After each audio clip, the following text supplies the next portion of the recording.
வாசு கொஞ்சம் வெளியேறு, dress change பண்ணணும். என்ன ரேவதி இது? நான் ட்ரெஸ் சேஞ்ச் பண்ணும்போது உன்னை வெளியே வா போ சொல்றேன், என்ன மட்டும் போ சொல்ற? கையெடு. என்ன விளையாடுறியா? உன்னதான் சொல்றேன், கையெடு.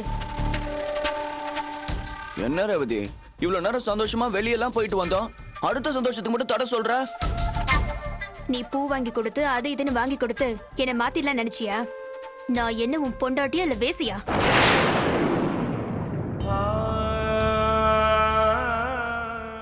அத்தை சொன்னாங்கன்னு தான் உன் கூட நான் வெளியே வந்தேன்.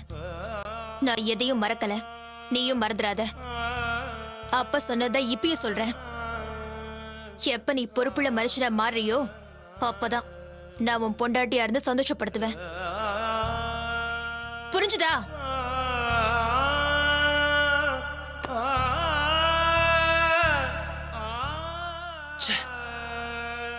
நகைய ஆட்டைய போட்டு இவளை கரெக்ட் பண்ணலான்னு பார்த்தா ஒர்க் அவுட் ஆகாம போச்சு.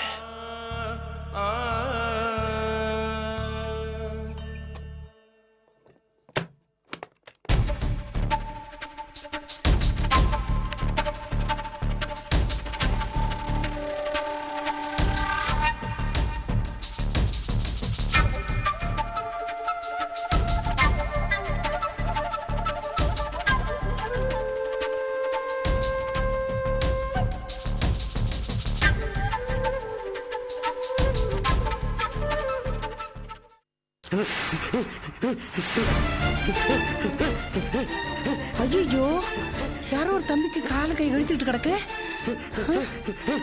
ஐயோ தம்பி, ஜெயந்தி இங்க வா, சீக்கிரம் வா, சாவியை கொடு. ஐயோ தம்பி, சாவியை கொடுங்கறல்ல.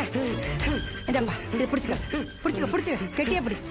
தம்பி, தம்பி, தம்பி, ஐயோ தம்பி.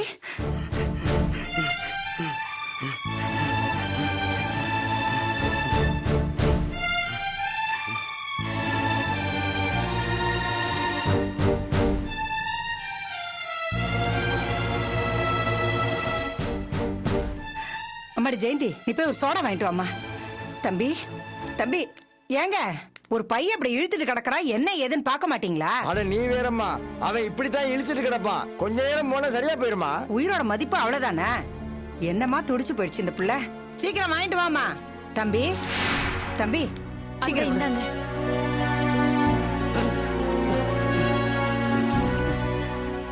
தம்பி, தம்பி, கண்ணு முடிச்சு பாரியா. அவன் கஞ்சா விக்கிறவன், பை நிறைய கஞ்சா வச்சிருப்பாமா. இவனுக்கு ஏதாவது உதவி பண்ணிடலாம், போலீஸ் அதுன்னு கேஸ் ஆயிருமா. தம்பி, அவர்தான் சொல்றாருல்ல, நமக்கே வம்பத்த, வாங்க போயிடலாம். சும்மா இரு ஜெயந்தி, நானும் 4 பிள்ளைங்களை பெத்தவதான், என்னால மனசாட்சி இல்லாம விட்டுட்டு போக முடியாது. பாவம் இந்த தம்பி இழுத்துட்டு கிடந்தப்போ யாரும் உதவிக்கு வரல, இப்ப மட்டும் வந்து நின்னுட்டு வேடிக்கை பாருங்க. தம்பி எழுந்திரிப்பா, ஏந்திரியா, ஏந்திரி, ஏந்திரி, தம்பி ஏந்திரிப்பா. பாத்து பாத்து மெதுவா.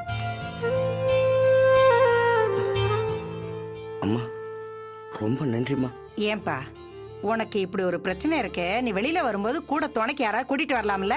எனக்கு வீடு உறவு யாரும் கிடையாதும்மா. நான் ஒரு பிளாட்ஃபார்ம். நான் பிறந்து வளர்ந்ததால இந்த பிளாட்ஃபார்ம் தான்.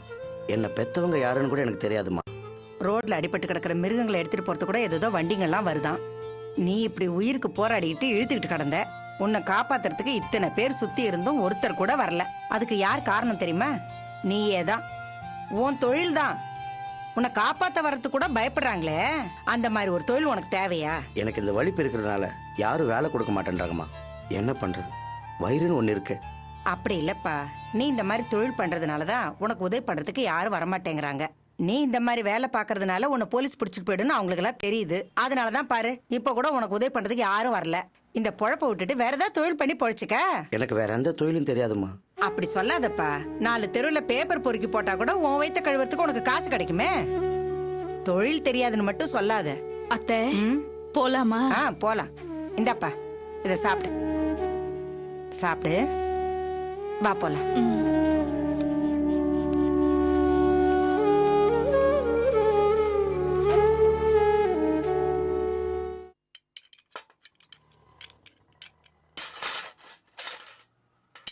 அண்ணே, அண்ணி வராங்க. என்னடா மணி அதுக்குள்ள ஒன்னாயிருச்சா? அவனே சார் போய் கை கழுவிட்டு வாங்க, சாப்பிடலாம். சரிண்ணா. அண்ணா வாங்கண்ணா. சரிப்பா. இரு கை கழுவிட்டு வரேன். கொஞ்சம் இருங்க. நேத்துல இருந்து மாமா வீட்டுக்கே வரல. எங்க போனாரு என்ன ஆனாருன்னு ஒரு விவரமும் தெரியல. வீட்டுல இருக்கிறவங்களுக்கு தான் கவலை இல்ல. நீங்களும் அந்த கவலை இல்லாம இருக்கீங்க. எங்க பேர் பாரு, குடிச்சிட்டு எங்கேயாச்சும் விழுந்து கிடப்பாரு. போதை தெளிச்சோன்னா தானா வீட்டுக்கு வருவாரு. நீ இதை பத்திலாம் வருத்தப்படாது, இதெல்லாம் ஒன்றும் புதுசு இல்லை. என்ன நீங்க கொஞ்சம் கூட பரிதாபமே இல்லாம பேசுறீங்க? என்ன பரிதாபப்பட சொல்ற? சொந்த மருமக கமலை திருடி வித்து குடிச்சிருக்காரு, இவரை பார்த்து பரிதாபப்பட சொல்றியா? அந்த பொண்ணு நம்ம குடும்பத்தை பத்தி எவ்வளவு கேவலமா நினைக்கும். இல்ல வாசுதான் அந்த பொண்ணுகிட்ட என்ன சமாதானம் சொல்லுவான்? விடு. இருங்க. நேத்து எல்லாரும் அவரை கோவமா பேசினதுனால அவர் ஏதாவது தப்பான முடிவு எடுத்துட்டா என்ன பண்றது? எதுக்கும் நீங்க போய் தேடி பார்க்கலாம்ல. அந்த அளவுக்குலாம் நீ ஒன்றும் பயப்படாத. அந்த கமலை வித்த காசு கையில இருக்கிற வரைக்கும் இப்படிதான் எங்கேயாவது சுத்திட்டு இருப்பாரு. காசு தீந்தோன்னா தானா வீடு தேடி வருவார். புரியுதா? என்ன இருந்தாலும் மாமா. எனக்கு பசிக்குது, சாப்பாடு எடுத்து வைக்கிறியா? அண்ணே, உங்ககிட்ட ஒரு விஷயம் சொல்லணும். எனக்கு என்னமோ உங்க அப்பா அந்த தப்பு பண்ணிருக்க மாட்டான்னு தோணுதுண்ணே. உங்களுக்கு அவரை பத்தி என்ன தெரியும்? எனக்கே அவர் மேல நம்பிக்கை இல்ல. நீங்க எந்த உறுதியில பேசிட்டு இருக்கீங்க? உங்க அப்பா பத்தி எனக்கு தெரியாதுண்ணே. இருந்தாலும் நேத்து பார்த்த ஒரு விஷயம் என் மனசுல உறுத்திக்கிட்டே இருக்குண்ணே. என்ன பாத்தீங்க? நேத்து நான் சேட்டு வண்டியை பார்த்துட்டு இருந்தப்போ. ஏன்பா சீக்கிரமா முடிப்பாத. இந்த இப்ப முடிச்சிட சேட்டு, ஏன் மேட்ருக்கு வா சேட்டு. நான் எத்தனை வாட்டி வந்துட்டு போயிருக்கேன், என்ன நம்ப மாட்டியா நீ? இத பார் வாசு, இத்தனை நாள் நீ நகை அடமானம் வச்சா மூட்டிக்கிட்டு போயிட்ட. ஆனா இப்ப அதை விக்கிறாங்கிறியா, அதானே டவுட்டா இருக்கு. இதான் இந்த வாசு மேல வச்சிருக்க நம்பிக்கையா? சேட்டு, இது திருண்ண நகை கிடையாது, என் பொண்டாட்டியோட கமல். பயப்படாத.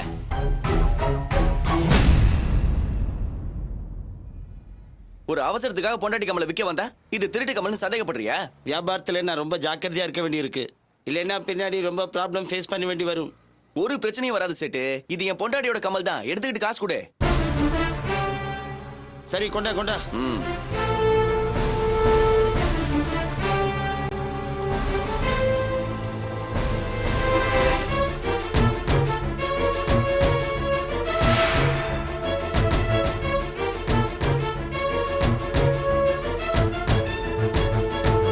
நீங்க சொல்றது உண்மைதானே? ஆமாண்ணே, நான் கூட ஏதோ குடும்ப கஷ்டத்துல தான் நகையை விற்கிறாருன்னு நினைச்சேன். ஆனா நீங்க பேசுறத கேட்டதுக்கு அப்புறம் தான் நான் சந்தேகப்பட்டு சொன்னேன். மாமா நகையை எடுக்கலன்னு என்கிட்ட எவ்வளவோ சொன்னப்போ நான் கூட அவரை நம்பாம எதோ பேசிட்டேன். இப்பதான் தெரியுது நகையை வாசு எடுத்திருக்கானு. அண்ணே, சொந்த பொண்டாட்டி நகை யாராவது தேடி வைப்பாங்களாண்ணே? வாசுவை பத்தி சொல்ல முடியாது. அவன் சுயநலத்துக்காக அவன் என்னாலும் செய்வான். நான் வேற அப்பா கிட்ட என் மூஞ்சிலே முழிக்காதீங்கன்னு சொல்லிட்டேனே. ஒருவேளை அதனால தான் அவர் வீட்டுக்கே வரலையோ? நான் பயந்த மாதிரி மாமா ஏதாவது தப்பான முடிவு எடுத்துட்டு போறாரு. நீங்க முதல்ல போய் அவரை தேடி பாருங்க. ஆனா எங்கன்னு போய்? சரி, நான் போய் தேடி பார்க்கறேன். இருங்க, சாப்பிட்டு போங்க. இல்ல வேண்டாம், நான் அப்புறம் வந்து சாப்பிட்டுக்கிறேன். அண்ணா, நாங்களும் வரோண்ணே. ஷெட்டு பார்த்துக்கோ.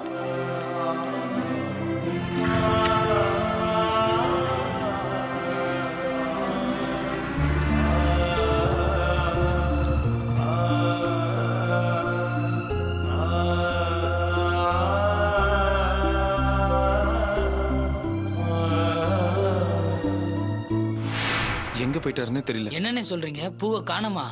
நாங்க கூட ஃபாரின் சரக்கு ஆட்டையை போட்டு எஸ்கேப் ஆகி தான் நேத்து ஃபுல்லா எங்களை வந்து பார்க்கலன்னு நினைச்சோம். டேய், அவசரப்பட்டு பூவை தப்பா நினைச்சிட்டேன்டா. எல்லா பிரச்சனையும் என்னால தானா. நான் மட்டும் அவர்கிட்ட அந்த பாட்டில கொடுக்காம இருந்தா இந்த பிரச்சனையே வந்திருக்காது. சரி, இப்ப அதெல்லாம் விடுங்க, பரவாயில்ல. ஆனா இப்ப எங்க இருப்பாரு, ஏது இருப்பாருன்னு ஏதாவது தோணுதா? அவருக்கு எங்களை தவிர வேற ஃப்ரெண்ட்ஸ் யாரும் இல்லைண்ணே. ஒன்று செய்வோண்ணே, எல்லாரும் ஆளுக்கு ஒரு பக்கமா போய் அவரை தேடி கண்டுபிடிச்சிருவோண்ணே. சரி, நீங்க ஆளுக்கு ஒரு பக்கம் போய் தேடுங்க. சரி. நீங்க யாராவது அவரை பாத்தீங்கன்னா கூட உடனே எனக்கு ஃபோன் பண்ணி சொல்லுங்க. சரி சரிங்கண்ணே. சரிப்பா.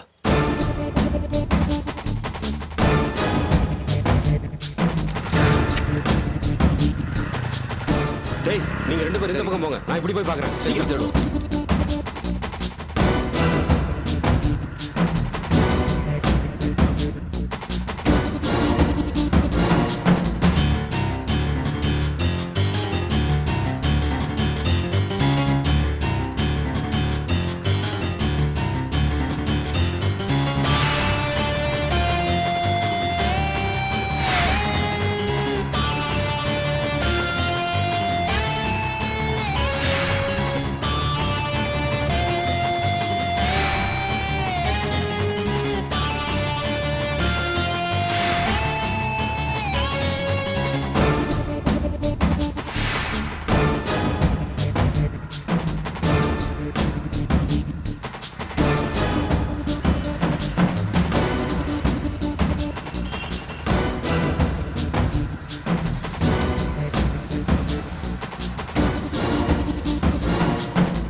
ஹலோ, யாரு? அண்ணே, நான் புலி பேசுறேண்ணே.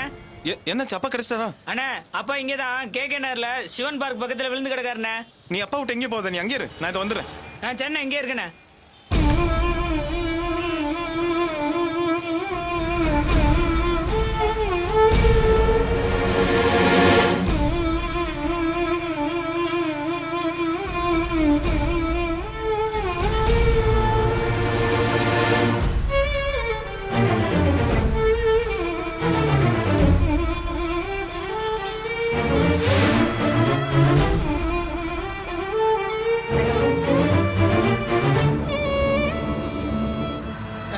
அண்ணா அண்ணா அண்ணா இங்கே தான் நிறுத்துங்க அண்ணா.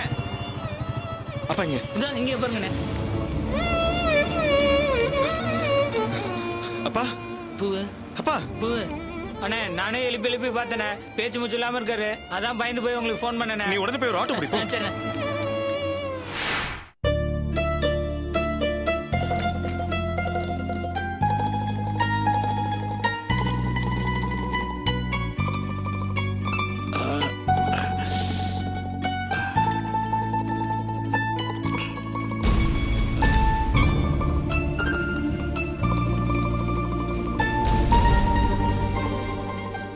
டாக்டர், எங்க அப்பாக்கு பயப்படுற மாதிரி எதுவும் இல்லைல்ல? கொஞ்சம் இருங்க.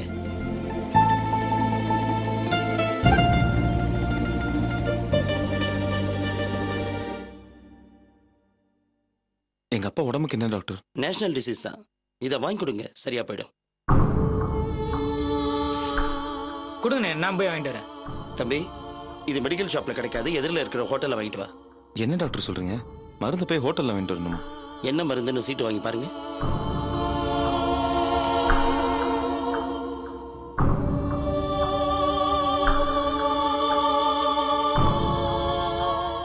என்ன டாக்டர் இது? இட்லி வடை தோசைன்னு எழுதிருக்கீங்க. இப்போதைக்கு இதுதான் மருந்து. இது சாப்பிட்டாலே சரியாயிடும். சரியா சாப்பிடாததுனால பிரஷர் லோ ஆகி மயக்கம் போட்டு விழுந்திருக்காரு.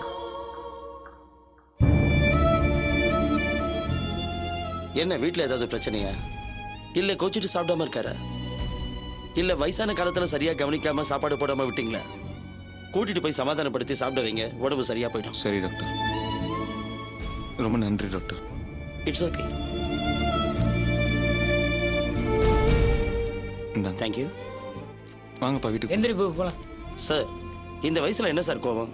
போய் ஒழுங்கா சாப்பிடுங்க, உடம்பு சரியா போயிடும்.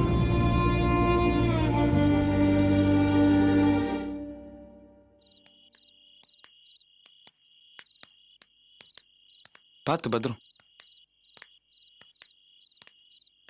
வாங்க போய் சாப்பிடலாம். செல்வம், என்னை எதுக்காக காப்பாத்துன? விட்டுருந்தா அப்படியே பட்னியா கிடந்து செத்துருப்பேன்ல. என்னப்பா பேசுறீங்க நீங்க? நீங்க அப்படியே பட்டி கிடந்து சாரத்துக்காக பெத்த புள்ள நான் இருக்கேன். நான் தான் எல்லாத்துக்கும் ஒரு அவமான சின்னமாயிட்டேனே. நான் எதுக்காக இப்போ உயிரோடு இருக்கணும்? மற்றவங்கெல்லாம் என்ன தப்பா நினைச்சாலும் பரவாயில்லப்பா. ஆனா நீயும் அர்ச்சனாவும் என்ன தப்பா நினைச்சதால தாங்க முடியல. ஏதாவது மருந்து வாங்கி சாப்பிட்டுலான்னு தான் நானும் நினைச்சேன். ஆனா அதெல்லாம் வாங்க கையில காசு இல்லை.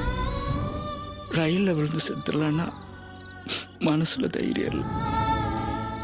அதனால தான் இப்படியே பட்னியாக கிடந்து எங்கேயாவது ஆனால் அது நம்ம செத்து போயிடலான்னு பார்த்தேன். அதுக்கு எனக்கு கொடுப்பின இல்லாமல் போச்சு. அப்பா என்னை மன்னிச்சிருங்கப்பா. சந்தர்ப்ப சூழ்நிலை என்ன அப்படி நினைக்க வச்சிருச்சு. ஆனா நீங்க நிரப்பறாதீப்பா. நீங்க எந்த தப்பும் செய்யலன்னு எனக்கு தெரிஞ்சிருச்சு. அப்பா சத்தியமா எனக்கு உங்க மேல எந்த வருத்தமும் கோவமும் இல்லப்பா. சாப்பிட வாங்கப்பா. என்னப்பா சொல்ற நீ? அவ்வளவு தூரம் நான் சொன்னப்ப என்ன நம்பாத நீ. இப்போ மட்டும் நான் நிரபராதி நீ எப்படி சொல்ற? அந்த கம்மலை திருண்டது யார் சொல்லு?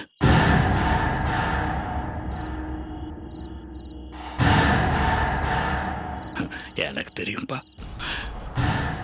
என்ன சாப்பிட வைக்கணுங்கிறதுக்காக போய் சொல்ற நீ. உனக்கு என்ன என் மேல உள்ள கோபம் தீரல. எவ்வளவோ தப்பு செஞ்சப்பெல்லாம் மன்னிச்ச நீ. இப்ப நான் தப்பே பண்ணாத போது என்ன நம்ப மாட்டேங்கிற நீ. இல்லப்பா, நான் நிஜமா உங்களை நம்புறேன். அந்த கமலை நீங்க திருடலன்னு எனக்கு தெரியும். அந்த கமலை திருடினது வாசுப்பா. என்னப்பா சொல்ற? கம்மலை திருடினது வாசுவா? ரேவதியோட கமலை திருடிட்டு போய் சேட்டு கடையில் வித்துருக்கான்ப்பா.